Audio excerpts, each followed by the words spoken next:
सकारात्मकता। एक शक्ति। गांव के बाहर रामकिशन नाम का एक किसान रहता था। उसके पास एक काफी पुराना ऊंट था जिसने सालों तक उसका साथ निभाया था। लेकिन अब वह ऊंट बूढ़ा हो चुका था और काम में उतना तेज नहीं रहा था। एक दिन अचानक वह ऊंट चलते चलते सूखे गड्ढे में गिर गया।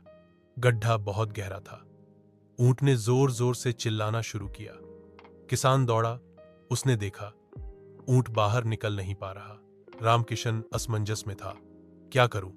यह बूढ़ा हो चुका है। अब इसे निकालने में मेहनत और पैसा दोनों ही लगेंगे। बहुत देर सोचने के बाद उसने तय किया, शायद अब समय आ गया है। इसे मिट्टी डालकर यहीं दफना देना ही ठीक रहेगा। उसने गांव वालों को बुलाया। सबने फावड़े उठाए और मिट्टी डालनी शुरू कर दी। ऊंट पहले तो डर से जोर जोर से चिल्लाने लगा, लेकिन थोड़ी देर बाद अचानक चुप हो गया। गांव वाले मिट्टी डालते रहे और किसान बीच बीच में झोंकता रहा। तभी उसने हैरानी से देखा, हर बार जब ऊंट की पीठ पर मिट्टी गिरती, वह उसे झटक देता और उसके ऊपर खड़ा हो जाता। धीरे धीरे मिट्टी गड्ढे में भरती गई और ऊंट हर बार ऊपर चढ़ता गया।